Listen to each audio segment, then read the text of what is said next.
Have you ever felt suffocated by your own possessions? Like you own things, but somehow the things own you?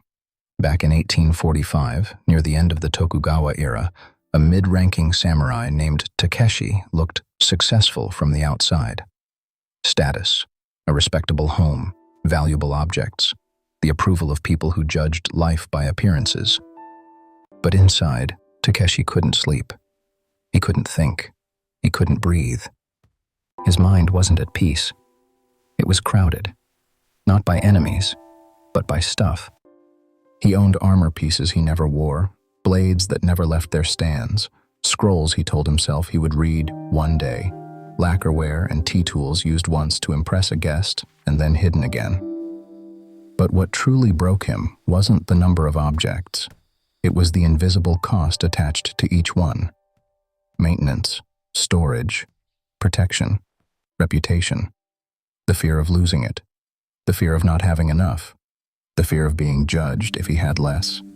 Every object demanded a small piece of his attention, and attention is life. His wife noticed long before he did. One night, after watching him reorganize another chest instead of being present, she said a sentence that cut deeper than steel. "I live with your possessions, not with you." After that, even the air in the house felt colder. Friends visited less. Then disaster struck. A servant's candle slipped, dry air, wooden storage. The fire spread fast and unstoppable. Takeshi woke to shouting, ran outside, and watched his storehouse turn into a pillar of flame. He should have felt devastated. His success was burning in front of him. Instead, he felt relief. In that moment, Takeshi realized something. He hadn't been living in a house. He'd been living inside a warehouse of identity. The next morning, standing in the ashes, he made a decision that shocked even himself. He didn't rush to replace. He didn't panic about what people would think. He did something almost forbidden for a man trained to protect his honor. He admitted he didn't understand his own life. So he walked into the hills outside Edo to a small monastery and asked to speak with the abbot. The monastery was almost empty. One room, tatami mats, a single scroll, a kettle. The abbot, Master Ren, was old, calm, and terrifyingly clear, like a man whose mind had no clutter.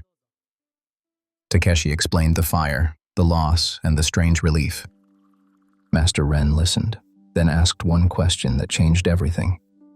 "When the fire took your possessions, what did it give you back?" Takeshi frowned. "Nothing. It took everything." Master Ren didn't move. "Then why do you feel lighter?" That question hit Takeshi like a slap. Because it was true. He did feel lighter, freer than he'd felt in years.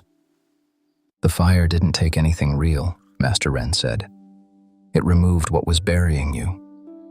And Takeshi realized he hadn't lost himself in the fire. He had lost himself years earlier, under his possessions. The fire didn't destroy him. It revealed him. Then the monk taught him a samurai-grade practice. Dan, refuse. Sha, discard. Re, separate. Not as a decluttering trick, but as a mental discipline. Because the real clutter isn't in your closet, it's in your identity. Dan, refuse. Master Ren handed him a brush. "Write why you owned so much." Takeshi wrote until his hand cramped. Possessions proved respect. Objects filled emptiness. More things felt like security.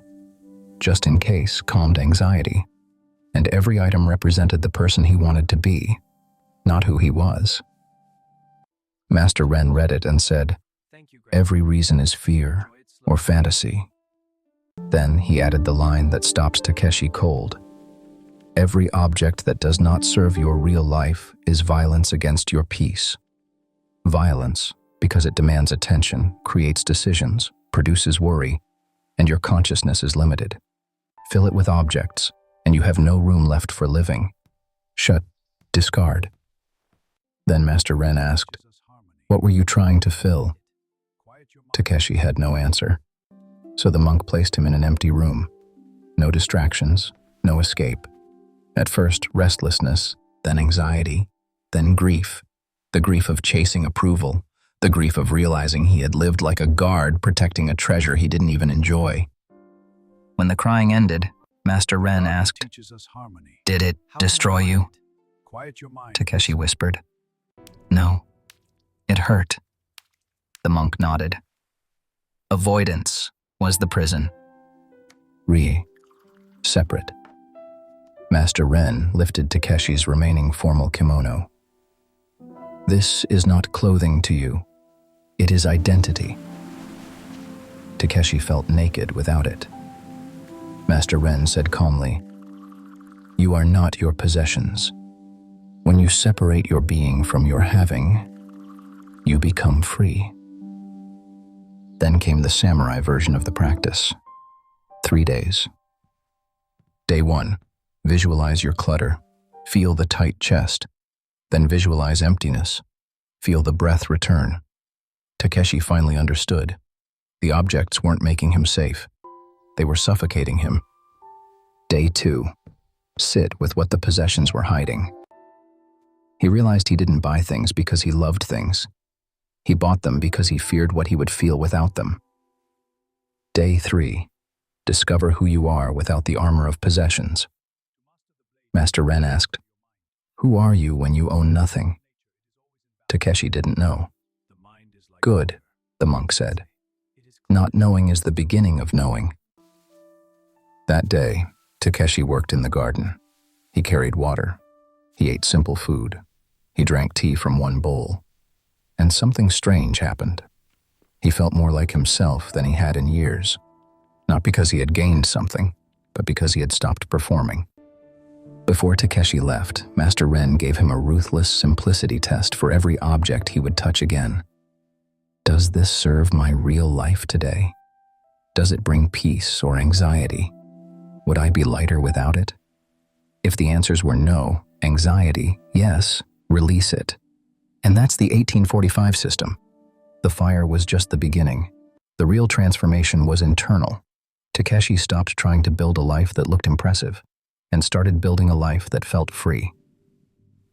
So here's the question this story leaves you with. What are you really trying to fill?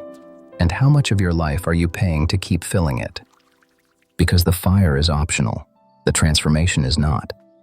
If this hit you, I invite you to subscribe, like, and comment. I walk the path of simplicity. And if you want to go deeper, add what you're releasing first. Until the next video, walk the path, and thank you for your attention.